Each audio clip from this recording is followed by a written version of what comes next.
Really looking forward to today's show. We have the Dave Jarmen on the line, ready to chat. Let's go. It's time for another show from Colin Jones, the Reasonable Adventurer. Time for you to take another step towards creating your own opportunities for satisfaction. And it is fantastic to be joined by Dave Jarmen from Bristol University. How are you, mate? I'm good, Cole. Yourself? Not too bad. We're sort of moving around the world. We were in Montana a couple of weeks ago, so it's nice to come back to Bristol. It's a beautiful part of the world. It is indeed. We've got thunderstorms at the moment, but otherwise it's pretty nice here. Yeah, and I think even with the rain, your beautiful sandstone university would still be looking pretty nice, right? Yeah. I mean, at the moment, we're mainly famous for tearing down statues, but there's statues that need tearing down, so it's all good.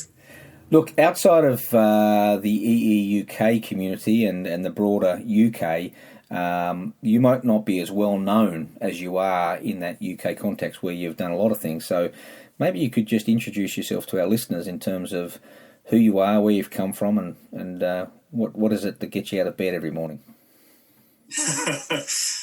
Right, I'll wind back a little bit. So I'm actually a classicist by my original background. I did my master's degree at Bristol in mythology, of all things. And then I pursued a career on the professional side of the house for a few years, Students' Union, Career Service, the university's Research and Enterprise Division, Research Commercialisation, almost always inclined towards helping students start things. I don't think I always called that entrepreneurship, but I've always been interested in helping students get their ideas off the ground. I spent a little bit of time as a director of Enterprise Educators UK, and I chaired that august organisation for a year.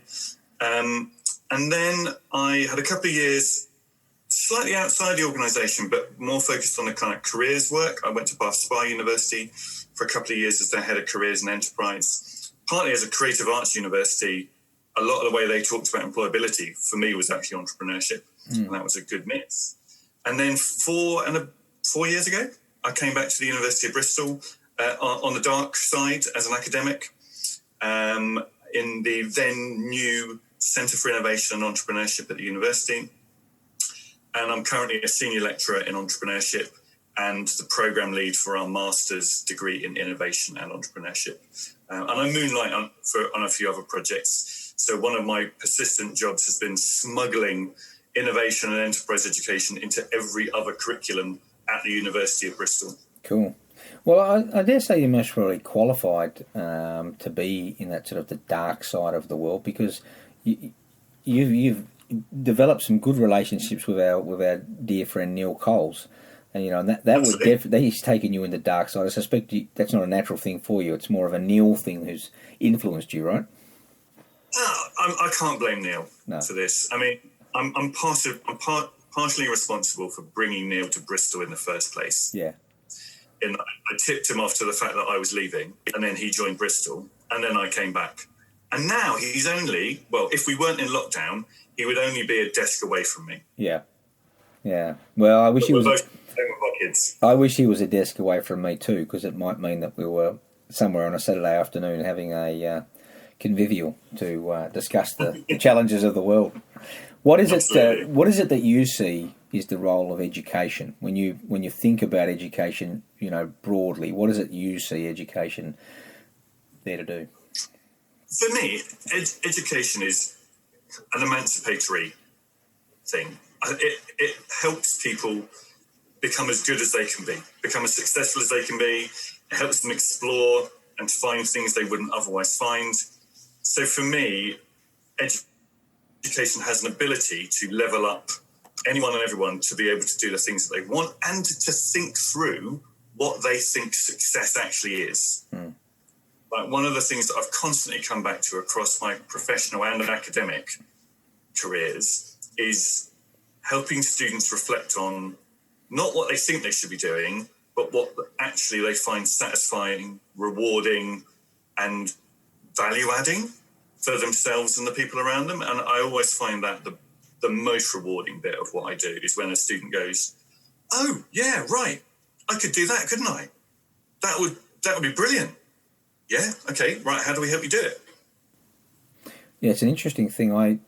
I'm always disappointed when I ask students to. One of the steps in my reflection process is asking students to relate what they've started to think about to their life experience.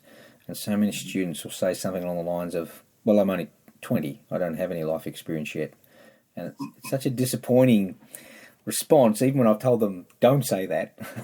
So many things don't know kind of who they are.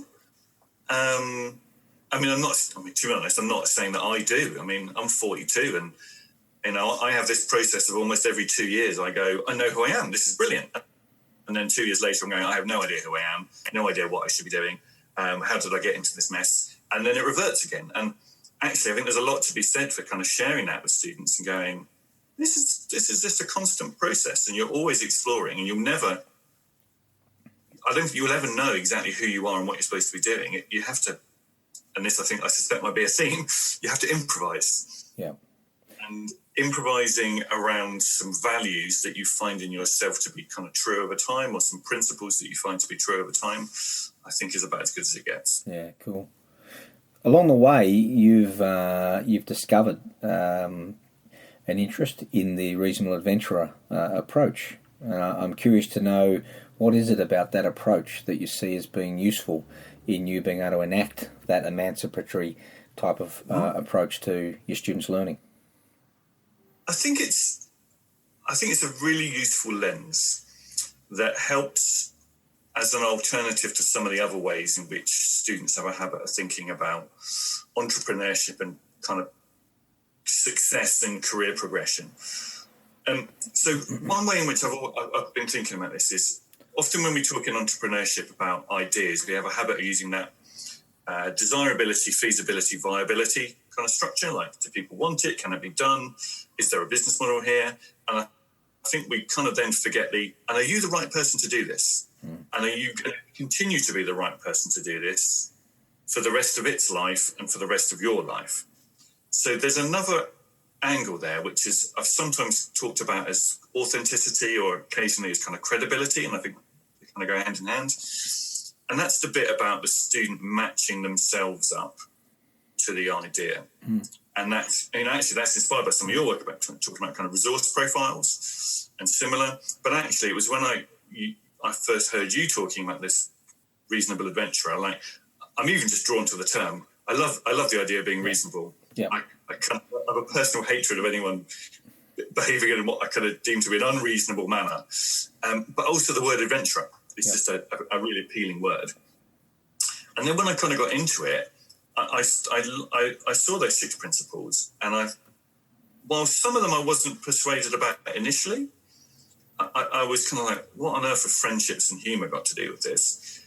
But the more I've looked at it and the more I've worked with it in the round, I think it's a useful antidote to a lot of the sort of Silicon Valley tech founder idiocy that I see. And a lot of the sort of students thinking, well, this is what entrepreneurship is. I need to behave in this very particular way. And it's just like, no, entrepreneurship is far more accessible and less exclusive than that. And it's about being a good human. Yeah. When I encounter not just students, actually, when I encounter anybody who tells me I want to be an entrepreneur, and I think to myself, okay, yeah, right, but you seem to have that all around the wrong way. Surely there's something you want to do that requires an entrepreneurial journey. But so people lining up to become an entrepreneur who don't have anything in their heart or something that's really itching away at their need to go and achieve something. And I think this is sad. The society is convincing people they should become an entrepreneur. I don't think society even knows or recognises what an entrepreneur is. In fact, if you look at most of the research which gets done, a lot of times we didn't actually talk to entrepreneurs. We just talked to business people, But they made the N in the research 35,000, rather than 350, people. So I think it's quite an elusive thing, this notion of entrepreneur. Yeah, I remember at quite an early stage of my career, I think in the space of a week, I'd met I can't remember, I think it was a student who who was really right at the beginning of their journey, and they were like, I'm an entrepreneur. And I also met a venture capitalist who said, well, unless you've done 10 startups and raised $1 million, you can't call yourself an entrepreneur. And I was like, the truth has got to be somewhere between these 2 points. Like, there's got to be some sort of competency standard to say you've got the badge, but it can't be too exclusive either, because a lot of people would really benefit from being able to associate what they do as an amateur activity into some sort of entrepreneurial language. And I mean, that's been the basis of a lot of the stuff I've done about side projects, that lots of people are fundamentally being very enterprising and entrepreneurial, but would never use either of those words. And I think, again, that's one of the hooks here for me, is this idea of making it accessible to students. And the reasonable adventurer is another way that allows us to think about how do you make this stuff accessible to students and encourage behaviours and reflect on behaviours and reflect on entrepreneurial role models in such a way that you can start to go, well, I can do some of those things. They make a difference to me as well. Yeah, and I think if you look at the while Dewey is, a standout in terms of the ideas that he's talked about, the experience, and he's obviously not talking about the educator's experience they choose to give. He's talking about how do we, connect to the life experiences that students already have. And around that same time, also influenced by Dewey, was Lindemann, and he wrote the first book on adult education in 1926. And it's exactly the same thing. It's like, what experiences are happening in someone's life that we can connect education to? And reflection is not a complicated thing to ask people to do when they locate an experience that is meaningful in their life. It's a pretty hard thing to do when we're trying to get them to imagine an experience they haven't quite really ever had or recognised, right? Well, that's connecting it to something that they already do, and that passion allows you to sort of draw that trajectory to sort of go, you've been doing this thing. What if you did that thing on a more serious basis? Like, what would be a step up? Like, how could you take that hobby that you've got or that interest in a particular field and actually use it to create some sort of change or create some sort of more tangible value, either for you or for someone else? And once you get that hook in, you can start to share the tools and the methods for kind of conventional enterprise entrepreneurship education, and that student starts to make something of it. And the other thing I think is really worth mentioning that also kind of, for me, has catalysed a lot of this is, I teach in a Centre for Innovation and Entrepreneurship, to use those words. And lots of people would say, both our students and our alumni and our stakeholders go, well, you create entrepreneurs, don't you? It's just like, I find that quite a difficult badge to give. I don't think all of my students want that badge. So actually, where I've sort of settled is the idea that we're creating innovative and entrepreneurial practitioners, and that we're helping people develop their practice of doing innovation inside an organisation or in their own life, or doing entrepreneurship. But that idea that you're a practitioner, I think, is quite liberating. It's got a bit of professionalism to it, but it's also got a bit of, it's a journey, it's an ongoing thing. And I found that really, really helpful. Yeah, and that's where I came to find the reasonable adventurer, the fact that I realised that my students weren't entrepreneurs. The engineering student became the engineer, the accounting student became an accounting, but my students can't say they did. And I'm really glad I found it, because you can always be a reasonable adventurer, even if your life isn't going so great, right? But you've got 6 attributes that you can be mindful of and employing, in your everyday life.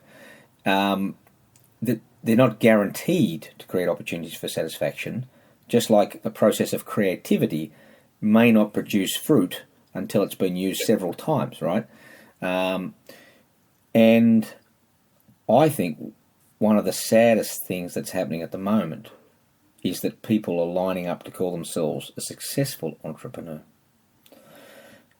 That just has me racing towards wanting to call myself an unsuccessful one, right? If they say you're only as good as your last day, well, maybe my last day in business wasn't a great day, so I must have been unsuccessful. So to me, like life, you have good days and bad days. So how can someone ever be successful? Richard Branson would have ideas which go egg-shaped, pear-shaped, sorry, but he can afford a loss, right? Maybe a lot of individuals can't afford a loss, right? And so having something like a reasonable adventurer to me is cool, because you can be a reasonable adventurer, and people don't say, "Are you a successful reasonable adventurer or an unsuccessful one?" You can just be a reasonable adventurer, right? Just like you can be a practitioner, or you can be an artist. Oh, you're an artist. Are you a successful artist or an unsuccessful artist? No, I just do art, right? Because in some way it sets up that question about, okay, well, what's success then? And I think, again, that's a really useful question to have with students about, well, what do you think success is? What do the people around you seem to think success is? And how influenced by that are you? And is that really what you want to achieve? Or is it something different? And I think the other piece here is that it's kind of, the reasonable adventure, to me, is kind of serendipitous.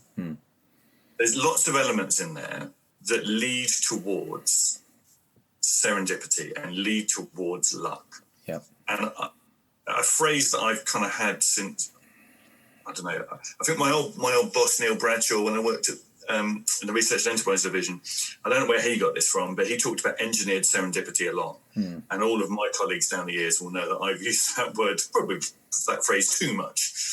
But I like that. I like that idea of engineering serendipity, of kind of creating luck. Yep. And for me, all of those elements within the reasonable adventurer all allow you to cultivate luck and the chances of good stuff happening, even when you're in bad stuff at the moment. Greg Norman, the golfer, Australian golfer, he used to say, "Oh, you know what? The harder I train, the luckier I get." If you put the work in, things will start to fall your way, right? Well, I think it's a strange one for students to grapple with sometimes. It is. I the school system and go, "Oh no, I have to do this and this and this and this." And this idea of cultivating luck is also, and in some ways, there's also a discussion about privilege. Yeah. And are you conscious of the privilege that you have? Are you conscious of the luck that you've had already? And are you kind of willing to also kind of create more luck for yourself going forward? Yeah, I quite often ask my students to think about, your parents, where did they meet? How did they meet, right? And with the exception of a few arranged marriages and things like that, most people's parents met under circumstances of luck. This was late, I got there early, this wasn't supposed to happen, but that happened. And we did an episode quite a while ago now on propinquity. And it's one of those tricky words for someone who has trouble with a few pronunciations. I'll give it to you again, propinquity. It's one of the laws of love. So propinquity says that things happen because you're connected to people. So you're more likely to fall in love with someone at work than you are someone who attends the same football game you do. Because if you're in a crowd of 40,000, you could go for 10 years and never even notice that person. But in your workplace, you are going to actually see those people and bump into them, and you may actually, work alongside them. So you're more likely to fall in love with that person than someone who every weekend goes somewhere where you go. And I think we can engineer a lot of these things. And if we're smart, we can engineer them in such a way that the outcome doesn't matter as much, but the process that goes along with that experience can be understood.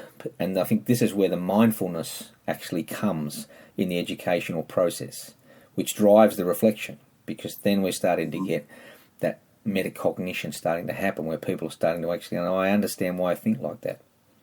We joke about it a lot, especially with myself and the Pentalunas. Andy will say, what are you going to do? I'm like, I'm just going to think about my thinking, And, it's an easy thing to sort of, it almost makes you sound like you've got nothing to do, right? But the notion of thinking about our thinking is a very, very powerful thing. And when you get our students to that point, where they actually really embrace this notion of thinking about their thinking, then that emancipation is sitting right there in front of them. Yeah.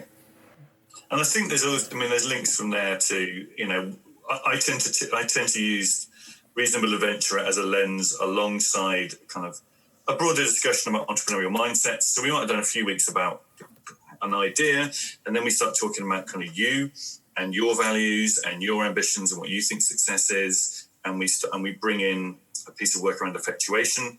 And like for our third year students, we make them write both a critique and a reflective piece about effectuation theory to really get them to kind of get their teeth into it. Our first years do an essay. Actually, they get the option of doing an essay specifically on the reasonable adventurer, but we talk about it to our third years as well because they do a kind of venture creation unit. And it's really just getting them to use it as a reflective lens. So either look at a kind of a case study or to look at themselves and think about what maybe they're doing well or which of the elements they think is kind of makes more or less of a difference, but just to get that sort of discussion going, and actually what you do then get at the end of the year is you do get students saying, oh, this whole venture creation thing is not just about the idea, is it? It's about me and what I'm willing to do and who I know and how I talk about this idea. And it's about a lot of kind of these are sort of ephemeral values and principles and motivations. And that's the reflection that we're really looking for, that they've just started to have that self-awareness and that discussion about self-efficacy. Yeah, look, it's one of the neatest things I had is at University of Tasmania we introduced a minor in commercialisation, so 4 units. And as it turns out, most of the students I had in my entrepreneurship class were also able to do these 4 units. And they thought, well, if they're already enjoying the entrepreneurship units, some more of the same type of pedagogical approach would have been useful for them. It really reinforced and amplified what they were doing in entrepreneurship, because once they got into the commercialisation space, we sort of said, oh, we don't actually care too much about you. We didn't actually say that as such, but the way it was structured, right? It's like, we just care about the idea. The idea is all that matters here. This idea could take 20 years to develop, and it'll have different teams and different champions coming and going, but the idea itself. And the classic example we used to use was Andrew Fraser's cervical cancer vaccine. From the time that was actually conceived as an idea to the time it was actually injected, in a mainstream way in the general population, was 20 years, right? So it's a great pin-up story for commercialisation, but it's 20 years of development, right? Whereas in an enterprising context, right, we are actually interested in your development, and we want your development to survive the ideas that succeed and don't succeed, and we want you to continue to grow. And over a 20-year period, we want you to become something really neat. This real fantastic reasonable adventurer. So you're the focus of what we're dealing with here. The ideas are just vehicles, right? Whereas in this commercialisation world, we were able to flip it round and have this really focus that the idea is all that matters. If you can't cope with this, then you have to get out. I like that split. I mean, actually, I've been doing a lot of work recently with the Centres for Doctoral Training, so a lot of our kind of PhD programs that are kind of industry funded at Bristol. And I have that analogy of actually we're interested in the way in which you and your ideas exit the university. And that might be your idea emerges, and we want that to be successful, but that might be licensing, that might be a patent, that might be just intellectual property. We're interested in how you emerge out of the university. So whether you go on to a career in academia or a career in industry, it's about your success. And it's also about the possibility that you and the idea might leave in the same vehicle. Yeah. You might have that spin out, you might have that startup, and you might leave together. But I think by framing it as 2 elements and 3 ways of leaving, it does actually really help the students go, oh, okay, there are options here. Yeah. Yeah. And I need to work towards all of them in a way. Yeah, there's a lot of analogies that you can sort of pull into there, which are in their everyday life. I mean, you've got a wardrobe of clothes at the moment. They're the ones that you think suit you, and you're comfortable in them. Do you think in 5 years' time you're going to be wearing those same style of clothes? Or who were your friends 5 years ago? Are they still your friends today? Why is it that you've outgrown those people and you've got new friends? And so there's a lot of analogies around just the natural process of change in your everyday life, which actually relates to the same development. There's something, we go from being, less sophisticated to more sophisticated. Some of us more so, me less so, and as that journey goes on, we have lots of different experiences, personal experiences, professional experiences, and as you said, you've done a lot of different things where you've moved to different sides of the table. I'm experiencing that now, where I'm moving from teaching students to helping people who are teaching. And I'm really appreciating there's a different viewpoint here, the different things to embrace, which not that I'm looking forward to a time in the future when I might go back and teach a class in that sense, but if I did, I'm sure I would be a better educator for having spent time on the other side of the table. Yeah, absolutely. So I like the work of the writer Stephen Johnson, who talks a lot about he's got a book where good ideas come from. And I use his analogy of a scrapyard. That basically what innovators do is that they piece together the spare parts that they find in their scrapyard. They're not creating them out of thin air. They're building things out of things that we already have, and they're piecing things together in new and interesting ways. So I talk to my students a lot about how good a scrapyard have they found. And if you permit me, I'm going to extend my analogy a little. Did they have the A-Team on TV in Australia? Yeah.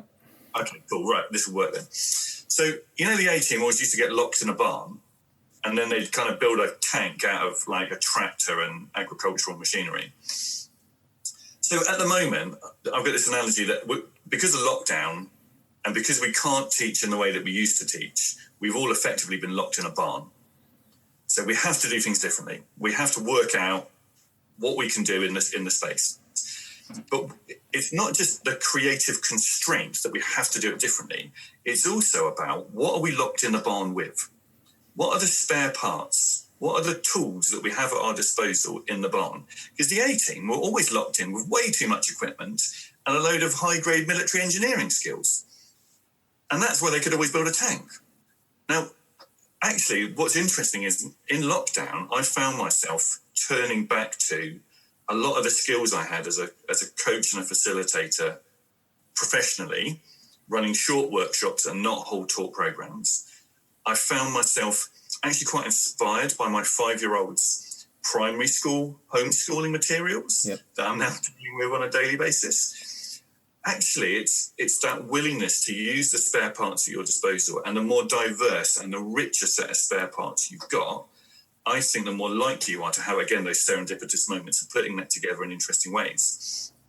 You've got to have a willingness to improvise. I think creative constraints are really interesting, but the spare parts at your disposal make a huge difference. And again, I think that is also a lesson that links to the reasonable adventurer, because you've got that idea of, those ideas of intellectuality, that you can switch modes. You've got that tolerance of ambiguity. You've built up that independence of value judgments because you've been in lots of different situations, and you've got lots of ways to triangulate where you are. And also that breadth of interest that using your curiosity. Yeah, I think it's actually become my favourite because, and I think that's partly because I came from Tasmania, and the average graduate you had said, when I graduate, I'm going to leave Tasmania, I'm going to go to Melbourne or Sydney or London, or I'm going to go to the big smoke, right? And trying to get people to develop an uncommon interest in the commonplace. Actually, the ground you're standing on is full of opportunities if you just cared to look, right? And that in itself, it's sort of brought people back to the here and now. So on that note, have you ever, because I've started making a connection in my head really, between the reasonable adventurer and some ideas about improvisation. It's that bit about looking around where you are. So there's a writer, Robert Poynton, who wrote a nice little introduction called Do Improvise. Do Improvise, okay. Do Improvise. And he has these kind of principles. Notice more, let go, use everything. Yep. And if you do those three things, it comes through to a kind of a bigger idea, which is that everything is an offer. If you can notice more, and you can let go of what you think you know and what you think you should do, and you're willing to use everything, then everything becomes an offer. And that is both terrifying, but also hugely emancipatory. Well, you've got me already thinking about an episode in the immediate future. I can just imagine, and I think I'll try and make this happen, Eleanor Vetrano. That would be right up her alley with her acting and process, and Andy Penaluna. I think if we got the three of you, so let's call it four of us, together, and we sort of improvised this conversation through in terms of absolutely. strategies for developing that confidence to become a reasonable adventurer, I think that would be a pretty interesting conversation, because Eleanor and Andy are not lost for words, but they both bring, and I totally, wholeheartedly agree with both of them, that business education, which unfortunately hosts entrepreneurship education more often than not, has got so much to learn from embracing the arts and embracing other areas. And I think exactly what you just said then. I think it's there waiting. The pieces are all there. There's always that big challenge between the kind of perceived hard knowledge and the soft knowledge in this field, in that I love the idea that we ought to be teaching our students to be better improvisers, because actually that will serve them really well. But it's marrying that with the kind of hard skills of, forecasting and speculating about the future and understanding the kind of financial implications and, good planning and good strategy, but also an ability to flex and be reasonable and improvise when you have to. And I think that's just a rich territory. Yeah. And in our world, it has a habit of turning a bit binary. I would like to find someone to fuse it. Yeah, I think that the business plan and the business pitching competitions get in the way of all of that natural developmental growth. And the reason I say that is because, if you look at some of the American models, it's like, come along and tell us how you're going to disrupt the world. Have you got $1 billion idea? Well, not too many people who've become incredibly successful ever start up with $1 billion idea. You need plenty of lemonade stands and solving simple problems and pursuing your own curiosities. And 10 or so years ago, the literature started talking about bricolage, and I thought, this is quite useful. It's very obvious, right, that we could just make do with what we've got. That would be fantastic. But I sort of fear that ideas like bricolage are too simple for the entrepreneurial pitching competitions, and you've got to be bigger and better. If someone stands up and says, you could create 10,000 customers and it's like, well, unless you say you're going to do better than that, maybe you're not going to win. And it seems to defeat the purpose of just getting people to recognise, look, my resource profile is this. It's not that. So what could I do with what I've got? I might not build a tank, but I'll get out of the barn, Absolutely. So what sort of positive feedback have you had, say, from students or from your own observations, that the reasonable adventure is something that's worth sticking with in terms of that lens, in terms of that process? By and large, it's actually just the response we get from students in the room. When we sort of go, does this make sense, or does this help? Actually, you kind of get a sort of, I wasn't sure at the start, but yeah, actually, that does help, and I am able to reflect on this. And when you see, we use a lot of reflective assessments, and when you see students using elements of it as they fire back at you in their reflections, you kind of know that bits of it are hitting home. And equally, it's the fact that I don't think I've met a person yet who's gone, that makes no sense. And that actually, it's come up quite a lot in conversations with other academics in other disciplines, where we've sort of gone, well, actually, what we're trying to do is this. Like, let's not talk about students becoming academic researchers. Let's talk about students becoming reasonable adventurers. And everyone just goes, oh, okay, right. And I'm waiting for them to start adopting it in slightly more formally. But that anecdotal kind of, oh, yeah, all right. Oh, okay, that makes sense, feels quite powerful. And I'm just thinking, actually, whilst we've been chatting, that in some ways I've got all this course redesign to do this summer because of the move to more online, or at least blended.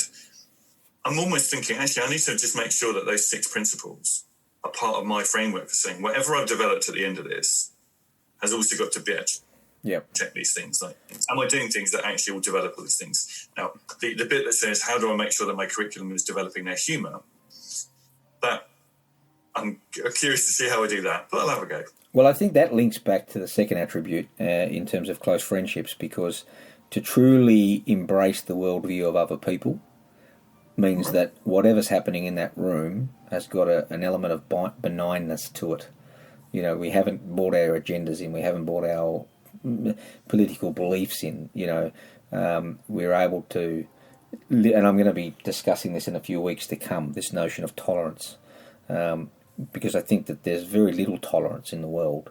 I'm very happy to have different views on politics or on values or on a whole range of different things, but I don't have to express them. I don't have to have a contest with anyone about them, and I'm very happy to have friends who I either have conversations with or a beer with, who I know have totally different views. It should never be the starting point for someone's friendship breaking down. And some of us quite like warm beer. Ooh, Jesus! Let's not go there. Oh, you can't tolerate that. Oh, here we go. Here we go. No, it's okay. I'll just arrive earlier than you. That's all. We'll come to the pub at the same time. You can drink the beer after it's been sitting there for a while. That's all right. And we'll just keep working our way. But listen, I'm inspired now as a result of this. You would be up for a conversation with Eleanor and Andy. I think that could. We've never actually had 4 different voices coming in on the show before, but I actually think, having obviously spent a lot of time with Andy and Kath, and we'd have to have Kath on there as well, though, wouldn't we? You can't. Yeah. Okay, you're going to have to. Very careful. Well, it'd be the same camera, right? We just squeeze the 2 of them in. That's okay. And Eleanor's been a ray of sunshine into this world, because as she's stepping in to this space with her Team Academy models and those sorts of things, just brings just a wealth of different thinking to this process of development, you know, and I think, as Andy's always said, you know, entrepreneurship isn't a thing that is disciplinary. It's the most interdisciplinary thing that you can possibly have, right? And therefore, why would we be surprised that it can be so informed and moved forward by embracing different methods and different pedagogical ideas? And so, well, let's do that. Let me throw the challenge out to those scallywags.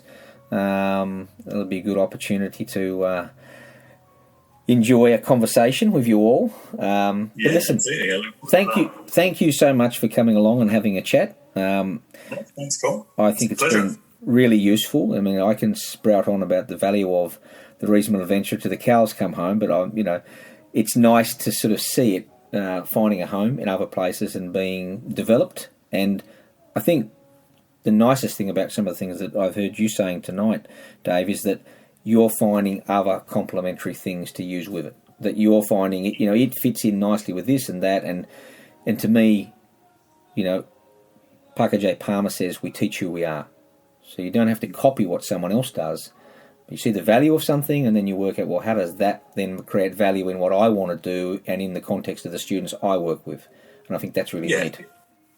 Absolutely. It really helps, because it's that bit about being authentic in what you teach. And if I can see the value of this and I can express this, I'm not just saying, well, this bloke Cole Jones says this, and he says this bloke Roy Heath says this. It's like, well, no, actually, this makes sense to me, and I can see this in my career, and I can see this in a lot of the startups I've worked in and around and supported. So, there's a level of credibility to it. Yeah, fantastic.